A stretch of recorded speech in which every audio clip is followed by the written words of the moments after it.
Photography Pod, a show for both working professionals and enthusiast photographers alike. And here's your hosts, Steve Vaughan and Nick Church. Hello again and welcome to the Photography Pod, a photography podcast for both working professionals and enthusiast photographers alike. My name is Steve Vaughan, and once again I'm here with my co-host and good mate, Nick Church. Nick, how you doing? Hello. Hi, Steve. Yeah, very well. We won't tell anybody that was my fourth attempt to get that right, will we? We'll keep that between us, yeah? That's why it started with me cracking up, because everyone would just think I've gone simple, but it was Steve messing up three intros in a trot. Yeah, good luck for the rest of the show, Steve. Yeah. So anyway, how's things? It's a couple of weeks since we spoke. Yeah, good. I've been pretty crook. We came back off holiday. I think I bored you last time that our heating hasn't been working. So we've had no heating and no hot water for the last couple of weeks, which has been a right laugh, as you can imagine, you know. Yeah, I bet. But that's now hopefully, touch wood, resolved. But yeah, I've been really unwell, and it was just a really bad cold, and it peaked just on the day that I had a wedding on Friday, and so I was just lockets and paracetamol, lamsipped up to the max, and it's fine. You know, we've all been there, haven't we? Yeah. You get that kind of like what do they call it? Is it doctor stage, or there's a term for it, isn't there? That comedians and that use. That however you're feeling, once you're on stage, you just fight through. You don't notice it. You don't really notice it. It's the same with photography, I think. Well, we ain't got any choice, have we? Really? Yeah. Although Sam missed one this year with COVID. She was definitely poorly, but so I've had an interesting couple of weeks. So I've been on stage. So I think I mentioned last time that both of us are in Banbury Operatic Society. Sam's in because she's good, and I'm in because I'm male and I've got a pulse, because they're always short of men. And we've just put this show on called Kings and Queens, which is like songs from different shows. And we've just taken it to Germany, to the twin town of Banbury called Hennef. And it's cost me 400 quid. I'm not sure how that works out, why it's cost me money, but it has. What with the ferry and the hotel and stuff. And I had 8 costume changes. So at various stages, I was a chess piece, I was Freddie Mercury, I was a newspaper boy. I know, hard to imagine. I know. I was a Russian peasant. I was King Arthur. That one. Yeah, so lots of different costume changes, but it was a lot of fun. Lots of super talented people plus me, and I've definitely decided that was my last ever show because I'm way too old to do that kind of stuff. No, it's a lot of fun, and congratulations to everybody that was involved, but never again. Just way too much commitment, really. Yeah. Oh, good to get it done though. Yeah, no, I'm envious of doing that, having the guts to do that.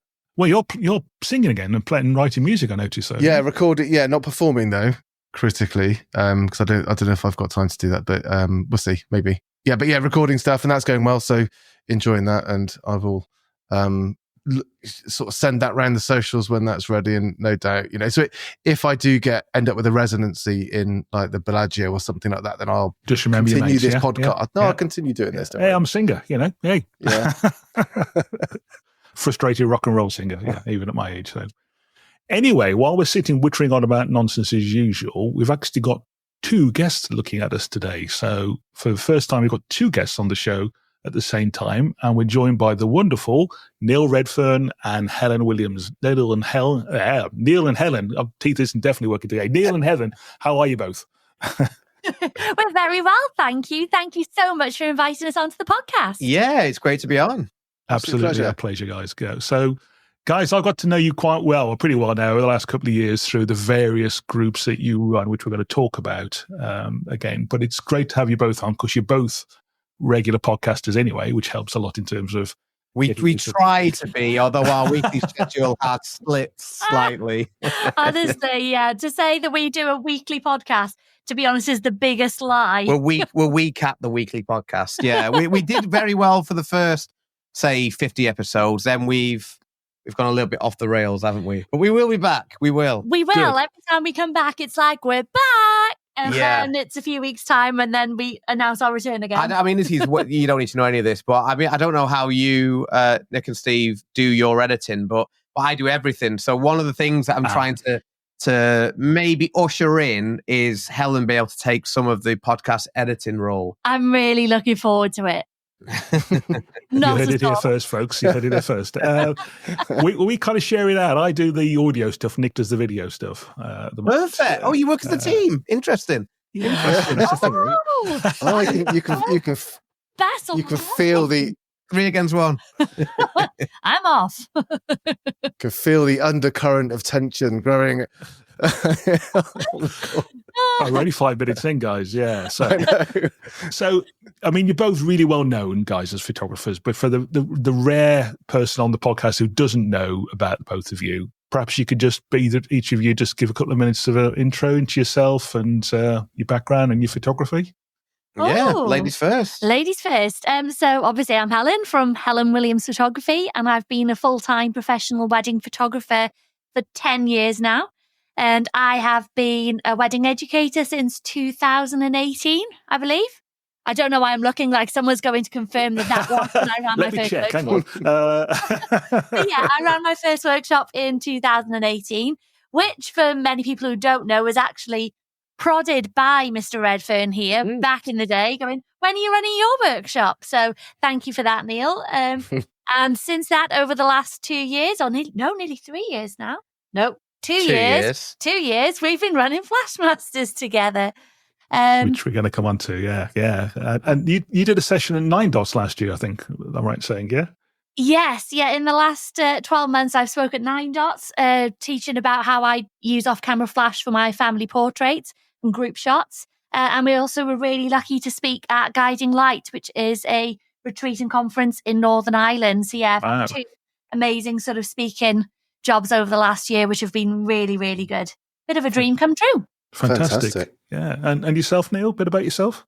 Yeah, I've been shooting weddings now since, it may sound very old, nearly 20 years now. 2006 was my first one, yeah. Yeah, and I've been running workshops again, similar to Helen, but a bit longer, a little bit older.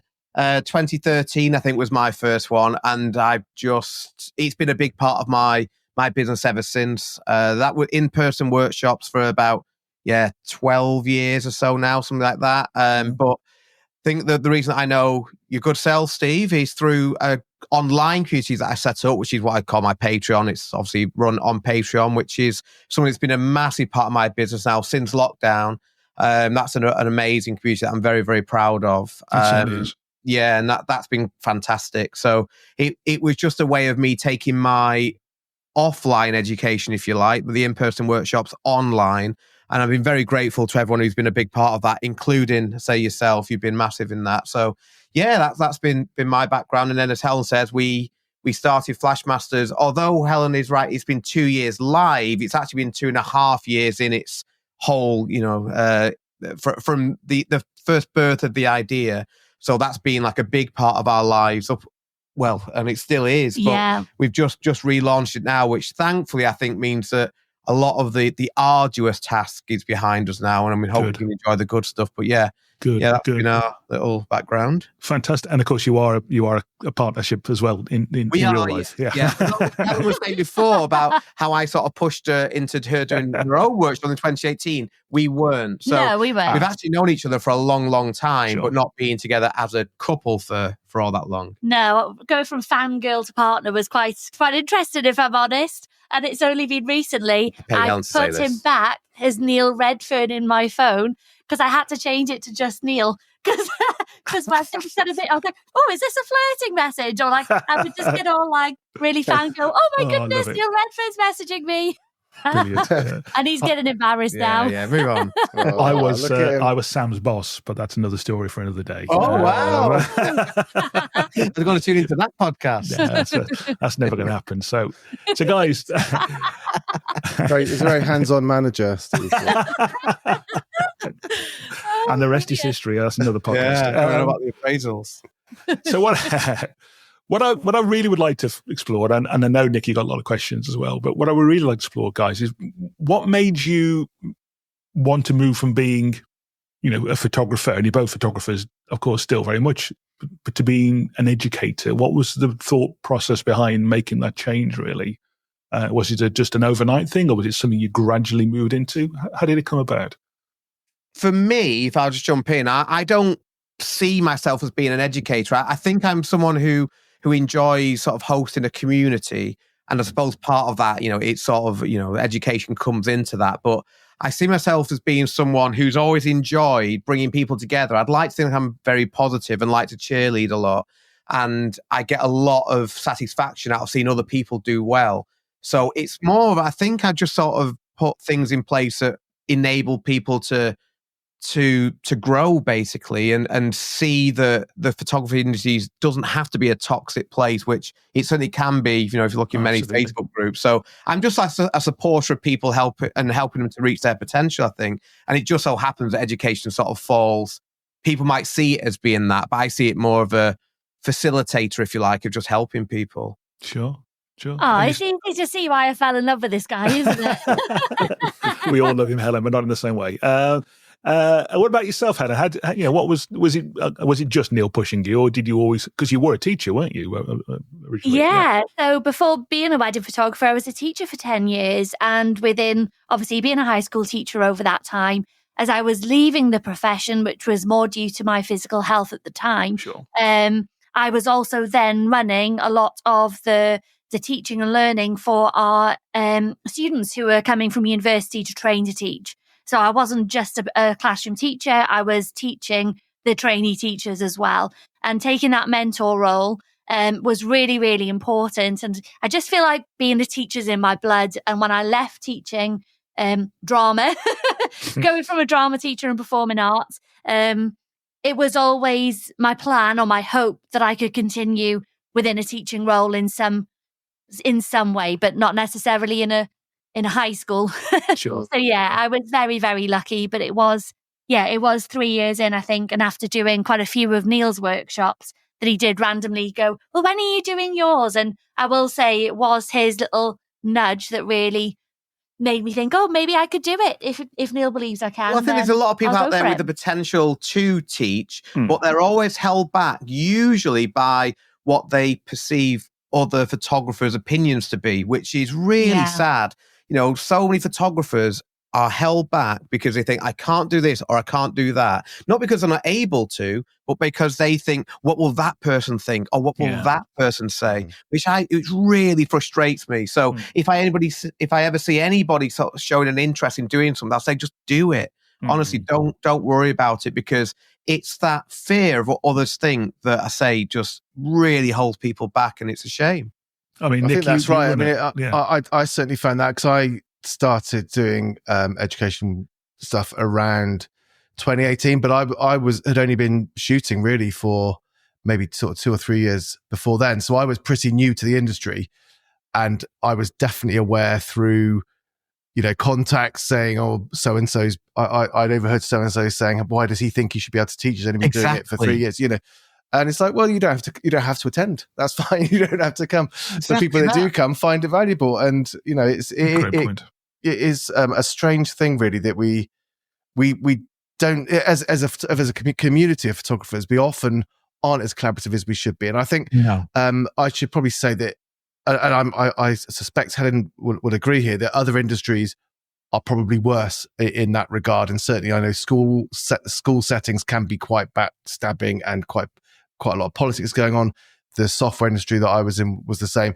And in general, the photography community is loads better than that. But there's still little corners where there seems to be, and I don't even know if it's envy or what it is, but it's not a healthy thing. And I think, hopefully people will start to see that anyone offering anything, whether it's a new service or a product, aren't doing it to push other people out. They're doing it because they think it's something that could be useful and fun to do.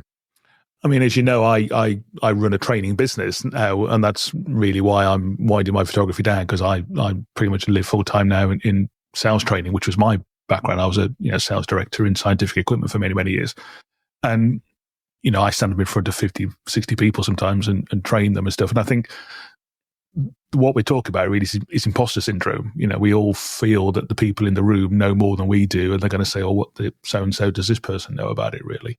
But I think what we sometimes forget, and this applies to me in my training job, is we've done the job. We've as you say, Nick, you've soldered through a wedding when you've been feeling lousy.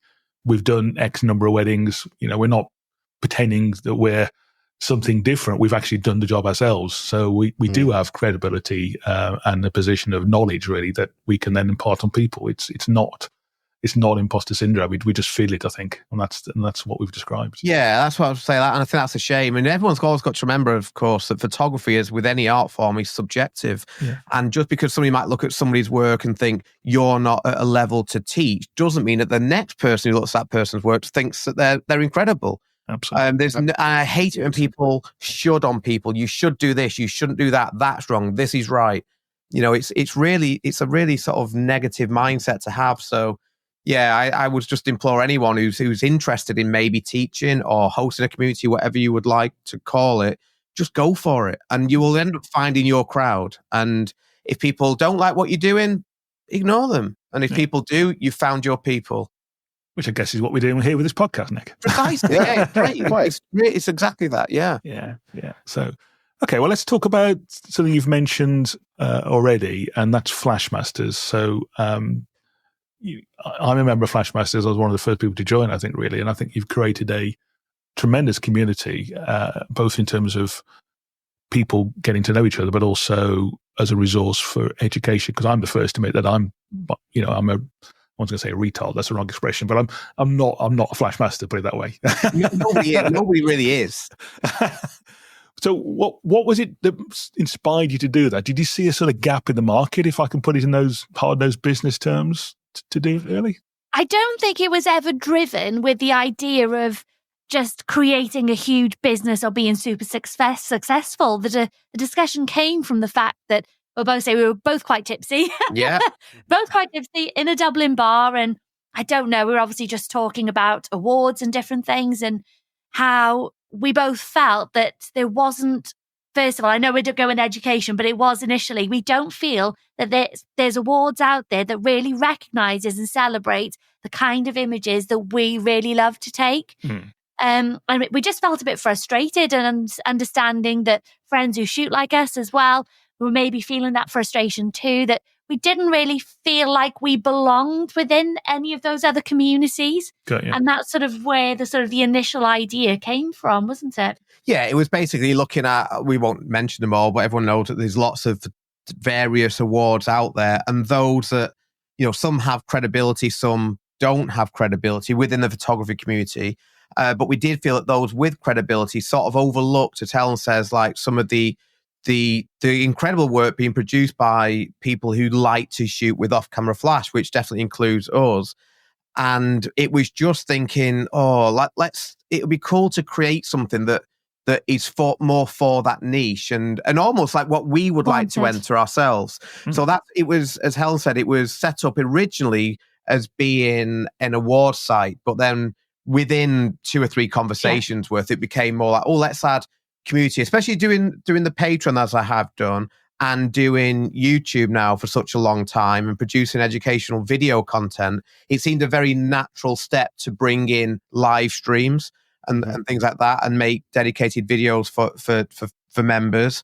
So it evolved quickly into community and education, and what we've just been doing recently is actually putting the emphasis now firmly on education. So Flashmasters is now an education platform that does offer awards, but we try to about turn, because we found, didn't we, that through doing the surveys of the membership and non-members especially, that the perception that people had of Flashmasters was it was a group for Flash inverted commas masters. Yeah. Whereas we would think, that's not what we want though. We don't want to, and people were not joining because they felt as though, I'm not good enough, because the work that I'm seeing being produced by the award winners is far ahead of where I'm at, so I can't join.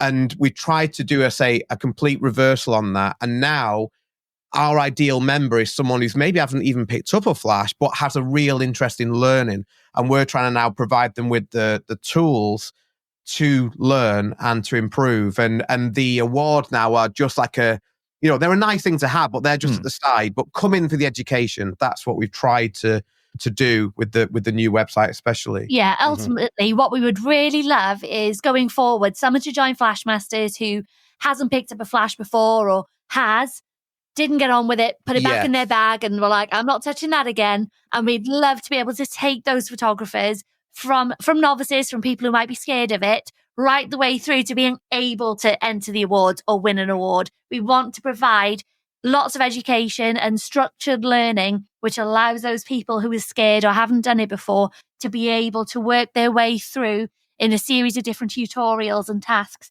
so that they can then become themselves Flashmasters. Yeah. I must say I had a good dig around this morning because it's been a while since I've been on the site really, and obviously we've done a lot of work with the new website and stuff, and I was stunned by the amount of stuff you put on there really. Thank you. Yeah, we're very pleased with the new website. It's been an arduous year because we won't go into all the negativity basically, but yeah, this is our second go at launching Flashmasters, and the first one with the original website was just frustrating. Very frustrating that we had very little control of what we could do with the website and what we were. Also, everything was, as I always say, it was behind the curtain with the old website. You couldn't see what you would get from being a member, whereas the new site is everything's on show. So you might not be able to see everything, but you can't watch all the content rather, but you can see everything that's there. So the new website, thankfully, I think is a huge upgrade for us, and it will enable us to get to where we want to be, because we couldn't do that with the old website. So yeah, that was never in the plan for this year. This year we're supposed to be take it to the next level in terms of in-person events, but we have to put that on hold and think, right, we either go for it and actually build everything from scratch in a completely new CMS, which is what we did with a new agency, or we stumble along and never reach our potential. Yeah, it was frustrating. And what's the for somebody that joins Flashmasters? What's the what's the variety of content that they get access to once they're a member? Well, everything that we've previously done with Flashmasters before the relaunch is all there. So we have, I think there's about 150 hours of live streams. There's 40 plus live streams, yeah. Yeah, so we have loads of amazing How I Shot It live streams with some of the most impressive, inspirational photographers in the world, who take us through exactly how they've taken some of their images. There's lots of behind the scenes. And in addition to that, we have critique streams where we obviously critique members' images. We have... we don't. Sorry, just as... No, there was one. Yeah, but mainly... One of the things, just to make it very clear, and we don't want this to be a sales pitch, by the way, but one thing... No, but we asked the question, so... Yeah, very clear is that Helen and I drive the Flashmasters bus, but we are not the stars of the show, if you like. We're very, very proud to have, I think it's 15 or 16 ambassadors now who are based all around the world who we believe are at the top of the tree, like insanely talented photographers from Europe, the US, Nigeria, Australia. And those people are who we sort of lean on to provide much of the content that the members receive, and the critiques often have been led by the ambassadors. And I say we host, a bit like, yourselves host this podcast. So we host, but we are trying to really promote the work of the ambassadors because we see them as being the absolute best. And virtually all our education actually is actually from the ambassadors. Yeah, you don't have to listen to us waffling on for every piece of content. We just host, yeah, exactly. I did watch your off-camera flash weddings video this morning, Helen, and here's my poll. I ordered it a few weeks ago. Yeah, so this is Impact. Nice. What's it called, Helen? Impact? Impact Quick Stick. Yes. You can't get them in this country. You can get them in the States, Nick, but it's an extendable pole with a flash gun on the end of it. It's cool. Super cool. Right. Yeah, that's actually one of our tutorials. So as well as the live streams, what we've launched with the relaunch is what we're hoping is going to be the backbone of Flashmasters going forward, which is tutorials, which are dedicated videos on particular subjects. So like one that we're putting up front is like the introduction to off-camera flash, where I spend, I think it's like an hour and 15 minutes talking about everything that I know to get people started. So again, we're assuming no knowledge for that video. So if people have never even touched a speed light, that's the first video to watch, or the first tutorial to watch rather, and everything's split up into chapters. So that will take you through step by step the basics, and then you can then move on to other tutorials which will be covering again specific subjects. So as you just mentioned there, Steve, we've got Helen's how she shoots the dance floor. It's not all weddings, by the way, but we've got how Scott Jones White, who is incredible at shooting sparkler exits, how he shoots those. We've got how to shoot champagne spray with Jeff Tisman. how to shoot astrophotography portraits with Jessie and Darlin, and all these very specific things. If you're thinking, what we're almost envisioning is people being at a wedding thinking, oh, they're going to do a sparkler shot now. I don't know what to do. You can then go to that tutorial, and even though it's an hour long, it's broken up into chapters. And we also have downloadable PDFs, so people then can just go and get the settings and think, this is what I need to do in order to get a sparkler shot. So yeah, in time, we're hoping that library builds and builds and builds. So we're covering sort of every subject you can think of to make it easier for people. What I've really loved is I've been receiving images from members who have downloaded the PDFs, and there's PDFs for like myself, for Jeff's champagne shot and the sparkler shot, those where you can sort of have particular cameras, particular go-to camera settings or flash settings, and where we've put those into the PDFs, they've got sort of little holders and printed them out, so they go in their camera bag. So if the first dance is about to happen, they're like, okay, what are those settings again? They're just printed out really nice and small, and people are able to just go straight onto the dance floor and nail it. Amazing, yeah. Nick, you do a flash workshop as well. What is it when you teach people flash photography, what is it that puts people off flash? Do they just think it's too hard? I find that I think it's the fact that it's not intuitive. Right. Whereas if you understand light and aperture and how that works, you can work it out, right? Yeah. You can work out how to shoot manual mode. It might take you a while. But when flash comes into it, there's loads of things that just aren't intuitive, like the closer the light being to you, the softer it will be. Things like that, or slowing down shutter speed makes the ambient light change, but not the flash. There's so many things that, and these things that aren't intuitive cause people to have such massive trial and error that they're just randomly changing flash settings, their exposure settings, get a banging shot, next shot's terrible, and they can't work, and they've changed so many things in between, and it's just I think that just puts people off. And I've had wedding photographers do the course that actually intentionally to stop taking bookings, or certainly reducing the number of bookings they're taking from kind of October through to February. Wow, just because they find it such an unpleasant experience. Just the stress of being completely at sea with your kit and just not being sure what to do. You know what you want to get in your mind, but you can't dial that in. It's just it's hugely frustrating. And so the way that I sort of teach that stuff is just go right back to basics. Sounds, I suspect, having not seen it, Neil, it's covering similar stuff to your that kind of the basics kind of, and then going up into multiple light stuff. And but what I like the sound of with the Flashmasters thing, I think is really neat, is having, I think some things like dance floor, for example, at a wedding, I think is really good to have a bunch of settings, because you can think, right, I can go straight there. Yeah. I think you could also work that out in your head. If you know the basics, you know the building blocks of flash, you could think, right, if I got two flashes behind, a bit of fill.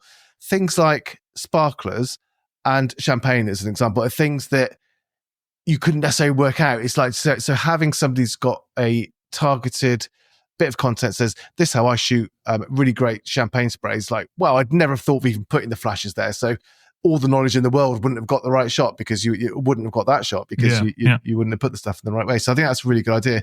I also really like the stuff with Flashmasters of having different ambassadors. So you're not saying, you're never having the problem, Neil and Helen, that you're sort of saying, this is how we do it, aren't we great? You're not having a conversation. No, I hate that. I think that's a really good way. Not only that there's also other benefits, but it avoids that whole problem, and it puts people in the limelight that have got a fantastic ability to do certain things with flash, and it means that because everyone is subjective. So some people, they'll think, I just love the way that person does flash. I hate the way that person does flash, and they can then pick and choose, who they're going to sort of start. I agree. Everything you said there, Nick, I'm just like, yes, I agree completely. And we have ambassadors like, for example, Marlies Hartman, who's an incredible photographer, and she balances ambient with flash so well that you often don't even know that she's using flash, which is, an incredible compliment to her, because sometimes the best off-camera flash shots you don't even know are taken with off-camera flash, just a little bit of fill. But equally, then we've got on the flip side people like Jason Vincent, Christian Cardona, who it's very obvious they are using flash, but equally that they do it in their style. You think, wow, so they're both incredible, but very different approaches to the same thing. And just to go back, I think it's really key, Nick, what you just said. When I don't know how many off-camera flash workshops I've done now, maybe 50, I don't even know. And the number one thing that people say when I say, like, why are you here, is exactly what you said, Nick, which is, I have got good results from off-camera flash, but I don't know why I did. And then they've got enough good shots to sort of keep it going, but it's always been a bit haphazard and feels a bit chaotic because they've not, like you just said, Nick, stripped it back to the very basics and then thought in steps. Let's take it really slow and understand it. They've gone straight to sort of level 5, and then it might work, but more times than not, it doesn't work. And when it does work, they don't know why it has. So yeah, I agree. So that's why we try to give people a platform where they can literally learn from A, and then they'll learn B and C, and do it in that way rather than putting 3 lights together, hoping for the best. And if it doesn't work, then suddenly they're a natural light photographer from then on. Yeah, that's right. Okay, I can't do flash. Yeah, yeah. I mean, to me, I my age and coming to the end of my professional career, one of the reasons I joined is if you're not learning something new, then why are we doing it? Really, there's always something new to learn in whatever we're doing in life, really. And to me, flash was the big. Yeah, I can muddle through, but it was the big. That's something new I can get my teeth into, and going on that workshop with you guys and Christian Cardona in Manchester, which I've talked about on this pod before, but it was 2.5 days in a basement in a Revolution de Cuba, and he made it look like the world's greatest photo studio. He could see. That 2 hours with Christian shooting live is probably about 2 of my favorite hours that I've ever had in my career. Like watching him, a master, just. And he wasn't even taking his own shots, was he? He was saying to people, what would you like me to do? And then could use that reflection over there. And before you know it, within a minute, he's come up with an idea. 2 minutes later, he's got incredible images. And you're thinking, before that workshop, I was like, a lot of it must be Photoshop. And you look at the back of his camera. No, it's not. It's just pure talent. And the great thing about that as well, he's come all the way from Colombia. I know he was on his way to Romania, I think, wasn't he? And there wasn't an ounce of arrogance or pretentiousness about him. He was just a really, really nice guy. And I think that's something else that you've managed to create in this community, really. There's no sort of, forgive the phrase, Helen, willy waving going on, really. It's very much we've got a community, this is what we can do, but there's no sort of, look how great I am, there's none of that going on at all. No, because you often find that the people at the top of the tree are the least arrogant, the most modest people out there. So I think people maybe look at those and think, well, I can't say very much if they're being as like you say, Steve, if Christian is being the most modest person. And we will say that also at that workshop was another of our ambassadors, Henry, Big H Studio, Nigeria. Well. Yeah, and 2 days later, Christian is going to watch Henry shoot. We organised a shoot for Henry to film him for a tutorial. Christian was supposed to be on that day because he was staying with us for a week, was going to go to London for the day. When I picked Christian up from the airport and told him what the plan was, so the workshop was Monday and Tuesday, Christian was then going to go to London on the Thursday. I said, just so you know, we've got Henry in a studio. We're filming him on Thursday. He's like, I need to be there. Instantly, he just forgot London, and he's never been to the UK before. That was his only trip to the UK so far. So he dismissed London instantly because he wanted to learn from Henry. Now, Henry, when I picked him up from the airport, was also saying, I'm really intimidated because on Thursday now, Christian's going to see me working. And yet when I picked Christian up, he was saying, oh God, Henry's going to be there. So nervous. Henry's going to be there. And you think these two, who we just look and think, my God, you two are Goliath. Insanely talented, but they're both intimidated by the other one, which I think is, for anybody listening, is really reassuring that everybody feels that sort of intimidation, but also the lack of ego from both of them completely was incredible. And that we're also always learning. And it was also impressive that Christian decided to go to Stoke rather than London for the for the job as well. Literally. No offense if you leave it to Stoke, guys. But there's always that what's that saying about, can they do it on a wet Wednesday? Can you do it on a cold, windy night in Stoke? Stoke, that's a football time. But both of them created stunning images in Stoke-on-Trent not in great conditions either. No, it was amazing. But like you say, Christian doing that live shoot was mind blowing. It was, yeah. So what did you see as the future then for the community, the Flash Masters community? Where do you hope to be in 5 years' time? Well, for now, it's just been surviving this relaunch. No, I think going forward, obviously, we want to reach as many photographers as possible. I think, obviously, we're living in a different age now where, obviously, most people have access to being able to access online resources. We'd really, really love to reach as many photographers. We've tried to make our pricing for Flashmasters as competitive as possible, particularly when we know that hopefully we'd like people to join from other parts of the world that might have, different economic climates to what we have. And well, it's hard enough here in the UK, but there will be other parts of the world where it will be more challenging for photographers to pay, but we've tried to make it as, accessible as possible for everyone to join. Do you want to just say what it is, what the membership fees are, just while you're on?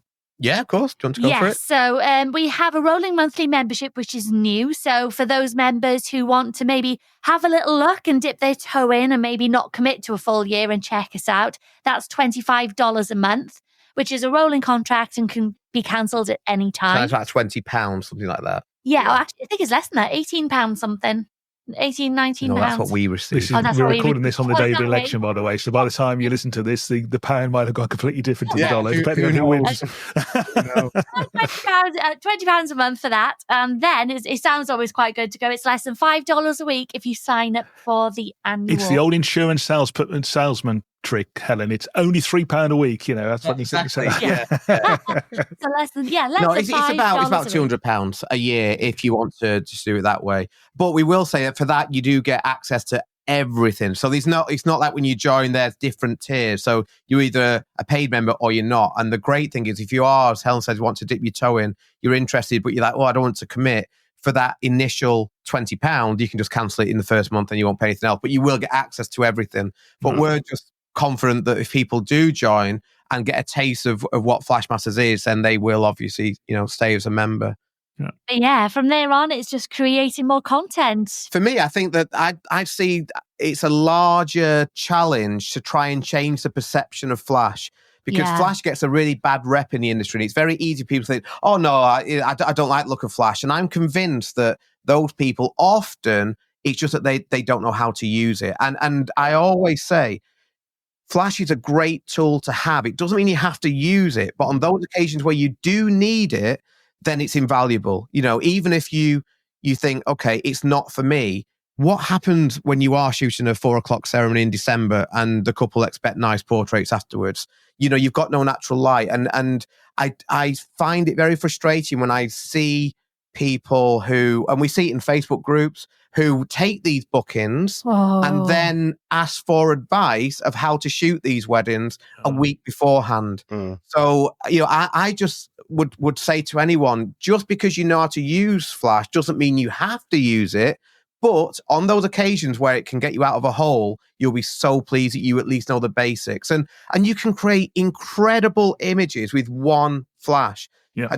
It's wrong to think, you need to have like multiple speed lights and soft boxes. You don't. Just one speed light with maybe just one modifier can give you the most amazing results. And Steve will attest, when the Chris and Cardona workshop that we were talking about, usually he was using one flash. And it was oftentimes with one little softbox. But that allowed him to transform what looked like a very difficult, as you said, like a basement, no natural light whatsoever, and turn it into the most fantastic, amazing images with one light. So simplicity is also underrated. Yeah. Sean, there's on Sean Tucker's YouTube. It's an ancient video now, but he does a single light headshot. So he does it because the whole point is he can cycle on his bike. He's got like a reflector, a speed light, his camera, and they're really high end portraits just for one light. And I think I totally agree with what you said there, Neil. I think the flash, using flash is in two categories. There's extending the time you can take viable pictures. Of a good quality. It's just giving you out, and if you get it right, it looks just like, you can make it look like daylight, and you can make it look sort of just really, nice balance of ambience. So it's nice and warm, but it's still really sharp. And then there's the creative stuff where you couldn't do it otherwise. You couldn't do it with natural light. And that's really interesting. That's much more subjective about what people want to do. And I think some of that, the ones in the photos in that area seem to be the ones people go, I hate flash. But they're then throwing the baby out with the bathwater because they're then not able to shoot past bloody 3:30 in the afternoon could not agree more. And like some of the things that we certainly will be making tutorials about. And like, for example, Helen often will use flash during a ceremony. It's going to come onto that. It's a bit of a taboo subject, really, that. But Helen, you shot in the past couple of years more than one venue where you think without that flash or without some sort of off-camera lighting, we could be LED lighting, whatever it would be, but without some sort of lighting, it would look terrible.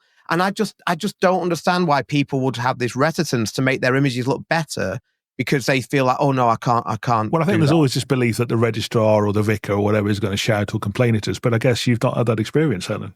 It's never, ever happened to me. And if there's one thing that I could... I would say you don't use it in church, though, I think. No, I haven't. Because I think vicars are more likely to... Yes, I agree. But registrars have never, ever told me no. And if there was one message that I would just really want to scream out to the world, I really wish I could reach photographers who are like 10, 11 years in going, I'm natural light. I can't, I don't want anything to do with flash. And I think the way that I learned flash quite a few years ago, I was really lucky to do some training with Brett Harkness. I trained with Neil back in the day. But back in the DSLR days, when we were using our Pocket Wizard triggers and things, it was so much more difficult.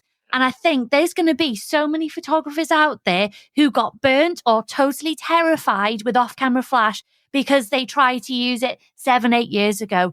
But the way that we teach and deliver flash has changed so much. And in particular, Neil's introduction to off-camera flash course is incredible. The way he simplified the whole process is mind-blowing. And I would just wish that those photographers who maybe dipped their toe or tried and got scared and have since just locked their flashes away, if they could just come back and see that tutorial and look at how much more easier it is to understand and to deliver and use the process that Neil's got, I just think we could win so many more photographers over. And as you said, those photographers could then be earning more money. They could be shooting through the year. They wouldn't be. And I guess most importantly, delivering great images for their customers. Really, that's the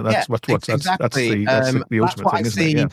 Yeah. Flash Maps has been the vehicle to trying to change perception, basically, of obviously we're talking about weddings here, but about the use of flash at weddings. And I would just say, just because you know how to use it doesn't mean you have to use it. Just see it as being a little trick up your back in your back pocket if the situation arises that you're thinking, I'm stuck here. Just to know the bare basics is huge. Absolutely. I did leading on to what Helen was saying there. I did a wedding probably about that sort of time, sort of 7 years ago, using triggers with flashes balanced on top of those, and then I had a trigger on my camera with a flash on top of that. And I was trying to do this group shot at this venue. It's a December wedding, and I was on the balcony, 2 flashes down there, but it obviously wasn't going to work. They weren't firing for some reason. I had to keep going down. I remember with Pocket, we back up with a certain order for them to work. Yeah, with like 75 eyes just tracking my every move under pressure, And it's like, just crank the ISO up. Yeah, exactly. So I guess one last question from me, guys, and it's been great catching up with you, and please, hang around for the rest of the pod. But we all use Godox flashes, I think, don't we? I think nearly. Yeah, we do. We're not using those posh. I think 90% of people do. But if you could have an perfect flash setup coming from Godox, if you could design their next new product, what would it be? Oh, I think we'd be looking. We want a new trigger. We love the new little ones that are with the digital. Oh, I can't think of the name. Dials. Is it the X3? Is it or something? Yeah, I've got one. It's tiny, a little square cube. Yeah, I'm not necessarily a fan of that. I find it a bit fiddly on the dance floor. I've not used it at a live. I've got one, but like when I go, like just shot a wedding on Friday, and I find that I'm too used to the X2 to the Godox X2 buttons. I don't like new. I'm scared of change, so I don't like new things. And with that one, I found that if you lose track, it was hard to get back to where I was. Yeah, exactly. Exactly, I agree with you on that. Jury's still out. But maybe a slightly updated trigger, which also still has the hot shoe for us to be able to put like GoPros and 360 cameras on top as well. Just like maybe a super sexy new X2T Pro. Because I think Yeah, I've got one that I'm just ready to throw in the bin that likes to change channels without warning. So I'm tempted to move away from them just because they are frustrating me right now. I'd go for my choice, Steve, would be exactly the same as it is now. So I use V860s, V860. So do I, yeah. One on each camera, 2 off camera, and we've got every combination there. But if I could have them with metal. I knew you were going to say that, yeah. You actually seem to because the number of times I'm there with my little screwdriver changing out those blooming things. Man. Yeah. If you don't know, dear listener, this is a Sony thing where the Godox ones come with a plastic hot shoe mount which snaps within the first gust of wind. You can, or in my case, when I walk through doors normally, it kind of clatters on one side. But you can buy on AliExpress. They sell the metal, hot shoes. You just on Amazon. Amazon. But why don't they just come with it? It's crazy. Yeah. I think they do on Nikon. I've got some old Nikon ones. I'm the same. I've got a few triggers for workshop purposes where if people don't have a trigger, I can lend them one. And like you say, Nikon, Canon, Fuji, all metal. Mm. And speaking of Sony, because I think we all shoot Sony as well, from an industry news perspective, Nick, I noticed that it looks pretty much nailed on that they're going to be launching an A1 Mk2 in a couple of weeks' time. Yeah, they reckon sort of November, middle of November 19th or something, they're going to announce that for early, like February 2025.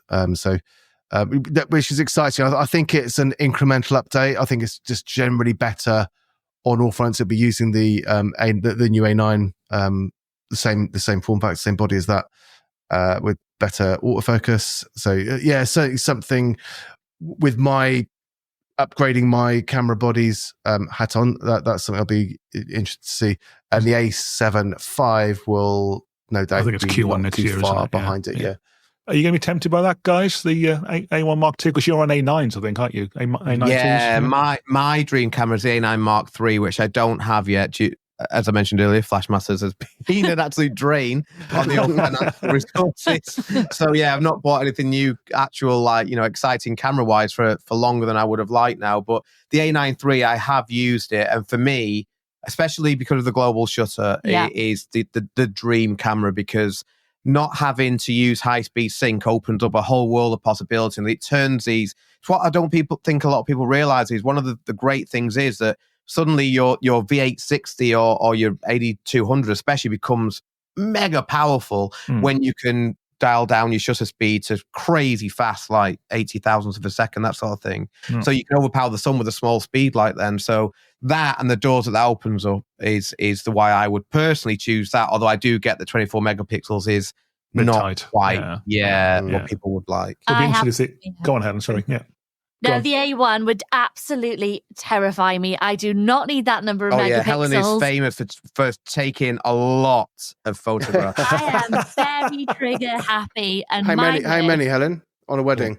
If I'm on my own, do you want to have a guess, Nick? Actually, yeah, go on. I think how many camera bodies? 2. I'm going to go with 8,000. That's not pretty bad. decent. I can be anywhere on my own between 6 and 12, anywhere between there. But usually 9 to 11 on my own. And I've hit this year a couple of times, sort of 19,000 with a second shooter. But these are large party hard weddings. Yes, excuses. I will get most of those on the dance floor going wild. Hence why Helen is not allowed more than 24 megapixels. Yeah, no, I do not need an A1. My bank balance will not support that. You have hard drives coming out your ears. Yeah. That's enough photos to basically make a wedding film out of. It's just like a flicker pad. Just flick from one to the other. I am practically a videographer. You see, I love high resolution cameras. I shoot with a A7 R4. I love having the megapixels because I do. I can shoot wide and loose and crop the backsides of them if I need to. Because I've occasionally have the odd job. There's a couple of artists I work with, and I do digitizing of their sort of oil paintings. So just to get some. You really want the resolution, yeah. And it's the only time I use my R3 now is for that. And it would be useful to have that. And apparently, when that camera is launched, there's also going to be a 28 to 70 f2 lens as well. which is an interesting combination. Would that tempt you guys? Yeah, it's one of those subjects, isn't it? Like primes versus zooms. But for me, no, because I did try once the 35 to 150 in the thinking, actually, because my go-to lenses are 35 and 85. So in theory, you've got everything in one lens, but I just could not get on with the zooming in and out. And yeah, I prefer my lenses to be small and light, and I can be more agile. But what 85 are you using, Neil? The cheaper one, the 85 1.8, the FV one. Same with the 35 as well. Do you? Yeah, I just love the form factor of them being really light. I just find that, especially for me, the 35, I'm not often shooting it wide open anyway. I tend to shoot that more f4ish. And the 85 1.8 is fine. I would love an 85 1.2, but for now, yeah, I'm quite happy with the 1.8. Interesting. Yeah. I'm 2450, so yeah, I think I'm so used to using my feet now that I think I would actually get confused. I don't think I even remember how to zoom a lens. It's just not in my psyche to do it. So, but I think for photographers who maybe, have injuries or, if at some point, I think I'm a bit old for it now, but if I was to be saying with child, the option to be able to shoot a wedding at f2 on one lens, I can see there's going to be a huge market for them. I'm sure it'd be a good seller. Yeah. I'm 2450 Helen. That's my go-to combo, but Sam's 2470 G Master. That's everything she just loves. I know a lot of people use it really well. Yeah. It's just, again, it's one of, like we said at the beginning of the podcast, there's never a right or wrong. No. But yeah, if you were to ask that in certain groups, you'll get people jumping on. You need to do it this way. So how dare you call yourself a wedding photographer? Whatever works. Exactly. Yeah. So, on a technical discussion briefly, and again, it's going to be great having you guys here with us today. We talked last time about the demise and rebirth of Rotolight. Because Rotolight unfortunately went into administration, but has kind of reformed as an online-only business, it seems, right now. So have you guys used LED lighting in the same kind of way as you use flash? And and all three of you, for that matter, what do you see as the pros and cons of LED versus flash? Yeah, well, personally, I'm a fan. Like, I have the Neo 3, the Rotolight Neo 3, which is a great little thing to have in your bag, and it's just a good go-to. I see it as being so for example, if I'm wanting just to shoot, say, room details, we did on Friday's wedding, Helen we were working on that one together. I can shoot a detail and just look, because it was very low light, low ambient on Friday, so you could just light up the details. We use it for cake cutting, as many wedding photographers will know. You're often in that situation where you set your lights up for first dance, and then they're going to cut a cake in the other corner of the room. So we just go quick and dirty with an LED light, just light it up and get it done. But for me, the downside, obviously, to continuous lighting is not being able to shoot at quite slow shutter speeds and things like that. But I think it's a great go-to. Yeah. I suppose there is a flip side to that if you were doing a more of a studio type shoot, and you did want, let's say, a model with a long, dress on, and she was moving around, and you did want a bit of movement in the dress, then it means you can do that with continuous, which you can't do. But otherwise, I've never done. I don't know if either of you have, but I've never used, say, the Neo 3 for flash. I know you can do that. No, I'd be interested. Well, I say I'm interested. I've never done it. I think it's supposed to be not that interested. Not great. I don't think it's very powerful. No, but I think if people, again, it's one of those things, if people are curious about off-camera lighting, that can be a bit of a good gateway, just to at least let them see what bringing in their own light can do. Yeah. I mean, I bought 3 from the photography show this year as part of their sort of travel kit, and ironically, I thought I got a great deal, but now you can get the same price online now, because, as I say, they've evolved into an online-only business. But we do a little bit of video now. We probably 1 in 4 weddings we're shooting video as well. We're not videographers. We're photographers that do some video, and we're very clear to position it that way. But I like to use them for that reason on the dance floor now, because if you're using flash, it kills the video, really. Those whiteouts every 3 or 4 seconds. So, and they work surprisingly well. Obviously, they're not as powerful as you say, as the flash. But if you get them reasonably close and you use all 3, it can actually work quite nicely. Sometimes all you need is just to lift up the shadows a little bit. Exactly. And it makes a huge difference. Yeah.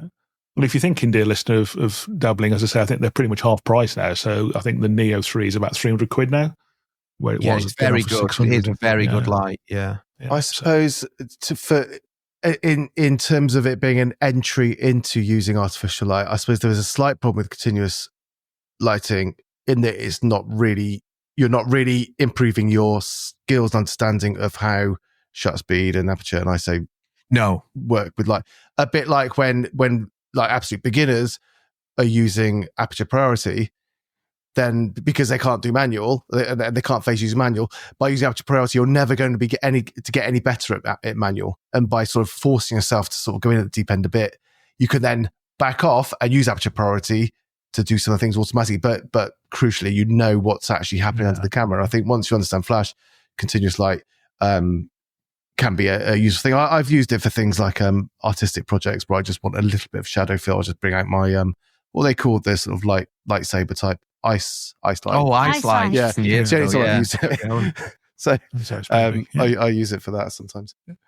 So another regular theme we have on the show is books or movies, photography related. And I must admit, I've got nothing to offer to this one. Have you got anything, Nick, at all in terms of a book you bought or a photography related movie you've seen? Well, unfortunately, I've spent most of the week either coughing or freezing or trying to keep the fire going in the sitting room to keep the heat going. I can visit you live in this castle somewhere in Bristol, with the wind blowing through and there's torches, in the background. It's terrible that we've got no hot water in the east wing.